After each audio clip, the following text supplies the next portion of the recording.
오늘 하나님께서 우리에게 주신 말씀은 구약성경 민수기 6장 1절에서 7절까지 말씀입니다. 여호와께서 모세에게 말씀하여 이르시되 이스라엘 자손에게 전하여 그들에게 이르라. 남자나 여자나 특별한 서원 곧 나실인의 서원을 하고 자기 몸을 구별하여 여호와께 드리려고 하면은 포도주와 독주를 멀리하며 포도주로 된 초나 독주로 된 초를 마시지 말며 포도즙도 마시지 말며 생포도나 건포도도 먹지 말지니 자기 몸을 구별하는 모든 날 동안에는 포도나무 솟아는 씨나 껍질까지도 먹지 말지며 그 서원을 하고 구별하는 모든 날 동안은 삭도를 절대로 그의 머리에 대지 말 것이라. 자기 몸을 구별하여 여호와께 드린 날이 차기까지 그는 거룩한즉 그의 머리털을 길게 자라게 할 것이며 자기의 몸을 구별하여 여호와께 드리는 모든 날 동안은 시체를 가까이 하지 말 것이요 그의 부모 형제 자매가 죽을 때라도 그로 말미암아 몸을 더럽히지 말 것이니 이는 자기의 몸을 구별하여 여호와께 드리는 표가 그 머리에 있음이니라. 아멘. 오늘 민수기 6장에는 나실인의 법이 기록이 되어 있습니다. 이 말씀은 19절까지 길게 이어지는데요. 여러분, 저는 이 모든 본문을 여러 번 묵상하면서 계속해서 도대체라는 단어가 생각이 났습니다. 도대체 나실인의 서원이 뭘까? 도대체 나실인의 서원을 누가 할까? 도대체 나실인의 서원을 왜 할까? 이런 생각이 들었습니다. 왜냐하면 오늘 하나님께서 나실인에게 요구하시는 정결과 헌신이 너무 강하기 때문입니다. 예를 들면 나실인은 죽은 시체를 가까이 하지 말라라고 하셨는데 그의 부모, 형제, 자매가 죽을 때도 예외가 없다고 하셨습니다. 쉽게 말하면 부모님의 장례식에도 가지 못하게 한 것입니다. 그런데 여러분, 이 규례는 하나님께서 대제사장에게만 명령하신 요구사항이었습니다. 대제사장이 아닌 일반 제사장들에게는 시체를 만지지 말라고 하셨지만 부모, 형제, 자매는 예외였습니다. 하지만 대제사장은 어떤 시체도 가까이 하면 안 됩니다. 부모가 돌아가셔도 마찬가지라고 하셨습니다. 그런데 나실인에게 이렇게 하라고 하셨으니까 하나님께서 나실인의 서원을 한 사람에게 일반 제사장들보다 더 높은 수준의 대제사장에게만 요구하셨던 그런 정결과 헌신을 요구하신 것입니다. 그래서 도대체 왜? 라는 의문이 그렇게 들었던 것입니다. 오늘 본문에 보면은 나실인의 서원은 일정 기간 동안 자기 몸을 구별하여 여호와께 드리는 것입니다. 아마 지금 광야 시대에는 레위인이 아닌 일반 백성이 성막에서 봉사하겠다고 자원하는 것을 의미하는 것 같습니다. 그러다가 훗날에는 좀 더 폭넓게 하나님을 위해 헌신하는 것을 의미하는 것 같습니다. 이런 나실인에게 오늘 하나님께서는 먼저 포도주와 독주를 멀리하라 라고 하셨습니다. 술은 사람의 판단력을 흐리게 하기 때문에 하나님 앞에 서원해 놓고 하나님의 일들을 감당하면서 실수하지 않도록 포도주와 독주를 금하신 것입니다. 그런데 포도주와 독주만이 아닙니다. 포도즙과 건포도도 먹지 말라고 하셨고요. 포도의 씨도 먹지 말라고 하셨습니다. 독주로 만든 식초도 안 됩니다. 조금이라도 술의 영향을 받지 말라는 말씀 같습니다. 여러분, 오늘날에 우리도요, 술을 마시는 것이 죄악은 아니고 유익도 있고 또 성경에도 포도주를 마셨고 건강을 위해서 포도주를 조금 쓰라는 바울의 말씀도 있지만 문제는 그러다가 술에 취했을 때 분별력을 잃고 실수할 가능성이 있다는 것입니다. 100번을 잘해도 한 번 하는 실수가 치명적이기 때문에. 그러니까 나답과 아비후가 아마 광야에서 술을 먹고 여호와께서 명하지 않는 불로 분향하다가 하나님의 심판을 받아 죽었거든요. 그렇게 한 번의 실수가 치명적이기 때문에 오늘 나실인에게 이렇게까지 술에 대해서 경계를 하신 것 같습니다. 두 번째로 나실인은 머리에 절대로 삭도를 대지 말라라고 하셨습니다.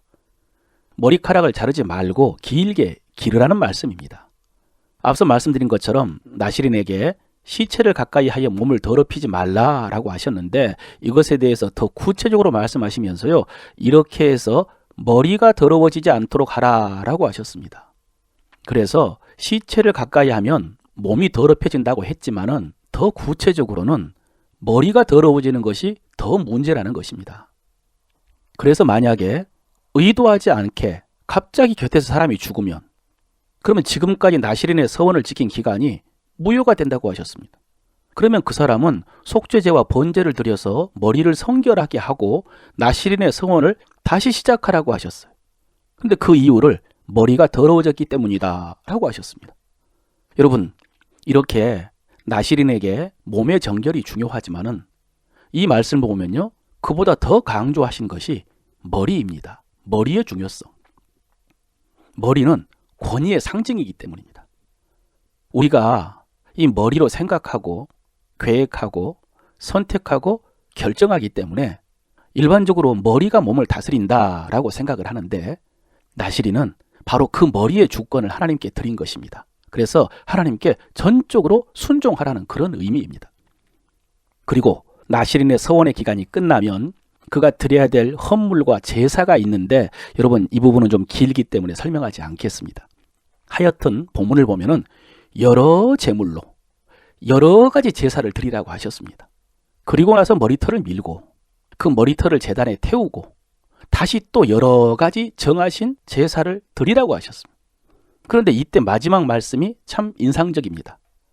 이는 곧 서원한 나시린이 자기의 몸을 구별한 일로 말미암아 여호와께 헌물을 드림과 행할 법이며 이 외에도 힘이 미치는 대로 하려니와 그가 서원한 대로 자기 몸을 구별하는 법을 따라 할 것이니라 그랬습니다. 나시린의 서원을 할 때와 마칠 때 여호와께 헌물 드림과 행할 법 외에 힘이 미치는 대로 더하라는 말씀입니다. 그러니까 나시린의 헌신의 맹세도 더할 수 있으면 더하고, 하나님께 드릴 헌물도 하나님께서 정해주신 것 외에 자기가 할 수 있으면 더하라고 하신 것입니다. 여러분, 이런 말씀 때문에 제가 도대체 왜? 라는 생각이 든 것입니다. 도대체 나시린의 서원이 뭐길래? 도대체 누가 나시린의 서원을 할까? 도대체 왜 이런 서원을 할까? 이런 의문이 들었던 것입니다. 그런데 여러분, 여기서 중요한 것은 지금 나시린의 서원은 하나님께서 나시린의 서원을 하라라고 명령한 것이 아니라는 사실입니다. 하나님께서 지금 나시린의 서원을 요구하지 않으십니다. 본인이 나시린의 서원을 했을 때 하나님께서 이렇게 하라고 명령하신 것입니다. 그렇다면 여러분, 하나님께서 나시린의 서원을 한 사람에게 왜 이렇게까지 요구하셨을까요? 대제사장 수준의 정결을 요구하시고 철저하게 요구하시고 더 많은 헌신을 드리라고 하셨을까요? 단순한 대답은 그 일이 그렇게 귀하기 때문입니다. 여러분, 우리가 어떤 물건이나 사람이나 일의 가치를 평가할 때 교환 가치로 알 수 있는 것처럼 하나님께서 나시린에게 요구하신 수준을 보니까 그 일이 얼마나 중요한지를 알 수 있는 것입니다. 일반 제사장도 아닌 대제사장의 사명만큼이나 귀하기 때문에 하나님께서 그렇게 강하게 요구하신 것입니다. 그리고 같은 맥락이지만 하나님께서 나시린의 헌신을 그렇게 귀하게 받아주신다는 의미입니다.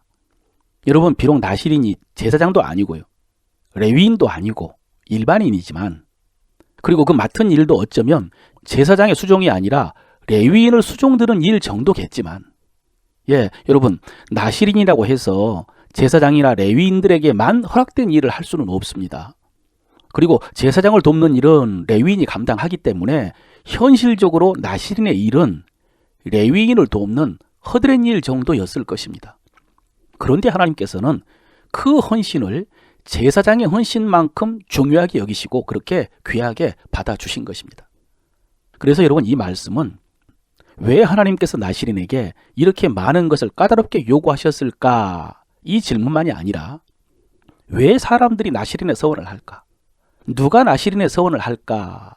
이 질문에 대한 대답이기도 합니다. 역시 단순한 정답은 그 헌신이 그렇게 귀한 헌신이라는 사실을 알기 때문에 그렇습니다. 하나님을 위한 그 일이 그렇게 가치 있는 일이라는 사실을 아는 사람만이 이렇게 어렵고 부담스러운 나시린의 서원을 하는 것입니다. 여기까지 묵상하니까 지난 주일에 주신 말씀이 생각이 났습니다. 우리가 지난 과거에 했던 잘한 일, 헌신, 봉사, 영광은 감사함으로 잊으라 라고 하면서, 하나님, 제가 무엇이기에 저에게 주의 일을 맡겨주셨습니까? 감사합니다. 이렇게 하라고 했는데, 그런데 여러분, 우리가 진심으로 이렇게 고백할 수 있기 위해서는 우리가 감당한 주의 일이 이렇게 귀한 일이라는 사실을 알아야 가능할 것 같습니다. 이것을 알아야 그렇게 내 시간과 내 물질과 정성을 들여 헌신하고 그럼에도 불구하고 사람들에게 인정도 못 받고 오히려 이상한 소리를 들어도 오히려 감사하면서 자원해서 감당할 뿐만 아니라 힘의 겹도로 감당할 수 있을 것 같습니다. 말씀을 마칩니다. 사랑하는 성도 여러분, 하나님께서는 우리에게 하나님의 나라를 세우라 라고 하셨습니다. 먼저 내 마음에 하나님을 왕으로 모시고 순종하며 섬기는 일, 또 우리의 가정과 교회와 세상 속에서 하나님을 예배하고 하나님의 뜻을 이루는 일, 그 일이 하나님 앞에 귀한 일이라는 사실을 믿으시길 바랍니다. 왜 내가 해야 되나? 이렇게까지 해야 되나? 나에게 무슨 유익이 있나? 여러분, 이 정도로 하찮은 일이 아니라 하나님께서 나를 사랑하시기 때문에 나에게 특별히 이 일들을 맡겨주셨다. 하나님께서 내가 하늘에 상 받을 수 있도록 기회를 주셨다. 이렇게 가치 있는 일임을 믿으시고 감사함과 자원함과 기쁨으로 잘 감당하는 여러분 되시기를 축원합니다.